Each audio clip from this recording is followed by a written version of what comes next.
Desperate times sometimes call for desperate measures, and that was extremely apparent in 18th century England. Violent crime was so out of control during this period that the British Parliament was willing to go to drastic lengths to restore order, but they may have gone a little too far. So, today on Weird History, we're looking back at how the British Murder Act of 1751 scared criminals straight.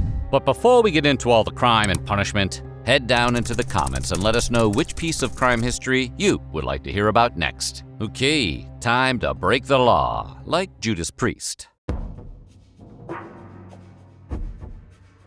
Before we dig into the British Murder Act, or BMA, it's worth considering why it was necessary in the first place. Just what made mid-18th century Britain such a dangerous time and place? It turns out, as is usually the case with major decades-long trends, there isn't one simple answer. The Georgian era in British history runs from around 1714 to the 1830s, and that wasn't just a catchy name.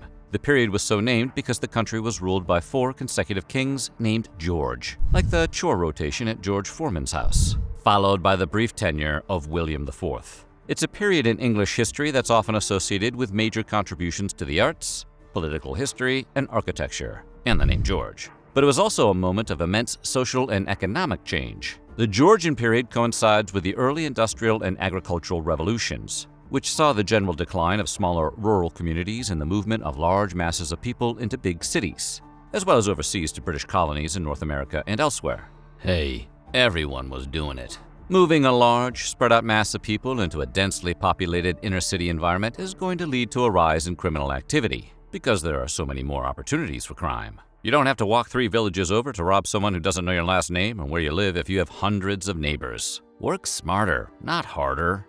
Workers crammed together in slum-like lodging houses would often find themselves engaged in conflicts that would occasionally lead to assaults or even fatalities. Industrialization also led to an increase in poverty, which of course also contributed to the rising crime rate. Along with the increased opportunity for lawbreaking, the lower classes were now facing starvation, high unemployment, and lack of prospects, and other disadvantages that make a life of crime more appealing. Criminality in some ways was also baked into the culture of the UK at this time.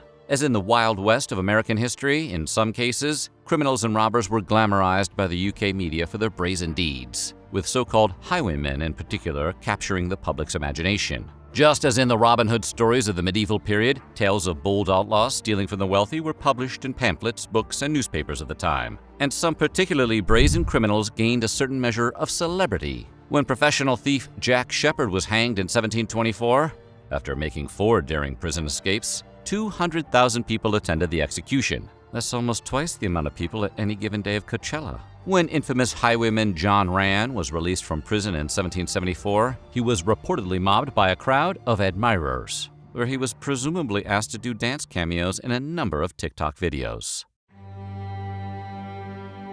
18th century Britain also took a much more relaxed attitude toward law enforcement and policing than most societies of the present day. Parishes would often employ just 1 or 2 constables for an entire region, many of them unpaid volunteers working part-time, or even subcontracting the job out to others to enforce law in their stead, like getting someone to cover your shift at Subway so you can go see Batman. Larger cities like London would have paid professional law enforcement, often in the form of night watchmen known as Charlies. They did police work and provided basic community services, like accompanying drunks home at night, or walking the streets and announcing the time, like an iPhone app. So, you had a society that romanticized crime, in which many people were living in poverty in extremely close quarters, with virtually no real authority figures in place to keep the peace. It is a recipe for a significant upswing in violent crime, which is precisely what happened. When there's a rise in a certain kind of crime, one possible response is making the punishment for that crime more severe, as a deterrent. The thinking goes that you might steal a Mr. Goodbar if all you're going to get is a stern lecture. But if the cost of pilfering that peanut treat were a public flogging, you might think twice. But in Britain at the time, that didn't seem to be the case. In Georgian England, capital punishment, meaning curtains, lights out, a trip to the old hangman, was already the standard punishment for a whole array of crimes, even some considered pretty minor by modern-day standards. In 1689, England and Wales had 50 offenses on the books for which you could be executed. By 1776, that number had quadrupled. Capital offenses in 18th century England included obvious stuff like violent crimes, high treason, and piracy. But they also included burglary, blackmail, poaching, embezzlement, forgery, identity theft, arson, and even some kinds of insurance fraud. Imagine getting sent to the noose because you told your insurance company you don't know where those dents could have come from. There were so many capital offenses during this time period that the 18th century legal system came to be known as the Bloody Code, though at the time they just called it the Code. So Parliament was faced with a problem. How do you reduce your violent crime rate if the punishment for so many crimes is already death? What's worse than that? As their response to the increasing violence of their cities, Parliament approved the British Murder Act of 1751, or BMA, which technically passed into law in March of 1752. The main idea was that in addition to punishing criminals who committed homicide, the state would also denigrate and shame their corpses in a vindictive manner as a dire warning to other potential offenders. The law specifically mandated that the sentence for a homicide conviction could only be carried out in one of two ways: a public dissection or being hanged in chains. Is there a pescatarian option? The BMA also stipulated that the bodies of convicted criminals should not be buried. Often they were left hanging at the site of their execution, as a way of shaming the criminals and their family, as well as sending a signal to others contemplating similar life choices. The condemned were also denied customary visits from members of the clergy, denying them the ability to atone for their sins and ask for forgiveness. These punishments would have been particularly offensive to religious Christians, many of whom believed that their bodies needed to be buried and intact, and all of their sins forgiven, in order to rise to heaven on Judgment Day.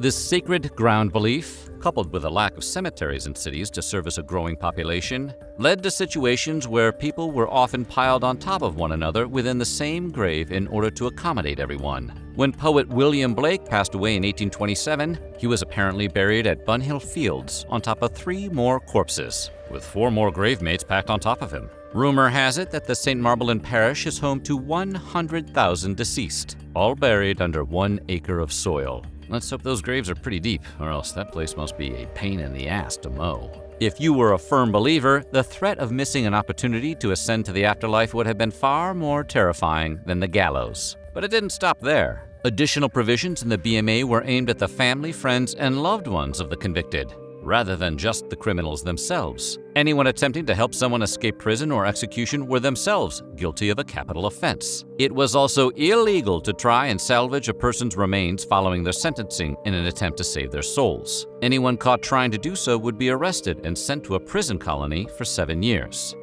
Comparatively speaking, you got off light. Both forms of sentencing laid out by the BMA involved hangings, which were elaborate public spectacles at the time, often attended by thousands of witnesses. Hey, WrestleMania didn't exist yet. Boredom was a real issue. In some cases, rather than a simple hanging, a judge might sentence a prisoner to gibbeting, which involved placing their body inside a metal cage, which was then publicly displayed from a special gallows-type structure known as a gibbet, until the person perished and started rotting, like that fruit bowl you put out with the best of intentions. In cases where gibbeting was not performed, the bodies were removed from the gallows and taken to the town's surgeons, who would then use them for medical and scientific research. It's likely that some criminals survived the hangings, and so it is therefore possible that some may have even lived long enough to experience the dissection process. But it's best not to think about that too much. British artist William Hogarth witnessed some of these dissections happening at the Royal College of Physicians and memorialized the gruesome scenes in a series of etchings known as the 4 Stages of Cruelty. In one image, doctors casually chat and read while a surgeon, unpacks a fresh corpse. Meanwhile, a dog in the foreground is about to devour a disembodied heart. Science! The first criminal sentenced under the BMA was a teenager named Thomas Wilford, who was convicted of slashing his wife's neck only 4 days after being married and subsequently was hanged at Tyburn in 1752. After finding him guilty, the court ordered him to be taken to prison for a week, where he'd be served only bread and water. After that, he was taken to the gallows and then publicly dissected and anatomized, which means he was displayed like an anatomy model to reveal the inner structure of the body. Science? And a bread and water stipulation was common after the passage of the BMA, as an additional punishment. Previously, some criminals had been granted the right to what was known as a hangman's meal, similar to the modern American notion of the last meal served on death row. The condemned could order basically whatever they wanted for their hangman's meal, and it would be served along with wine or beer. They didn't even have to share any with the hangman, despite the name. But the BMA eliminated such luxuries and ordered that the condemned only receive the bare minimum to keep them alive until their sentence was carried out. By the 19th century, the crime rate in the UK started to decrease, though there were some calls even in the 1700s for repealing the BMA. Many lawmakers hesitated to roll back the severe rules for fear of losing access to so many corpses, which had proved vital to a number of pioneering medical breakthroughs. This is known as the mad scientist's dilemma. The act remained intact until 1823, when Parliament amended the criminal justice system by reversing many of the previous rules, making capital punishment discretionary for all crimes except treason and homicide. In 1828, the BMA was further softened, but not repealed, by another new law, the Offences Against the Person Act. And in 1837, Parliament relaxed even more regulations, notably eliminating the mandatory death sentence for anyone who tried to help a condemned prisoner escape. Public anonymization, though, may still be on the table. So what do you think? Were these laws a necessary evil, or did they go too far? Let us know in the comments below, and while you're at it, check out some of these other videos from our weird history.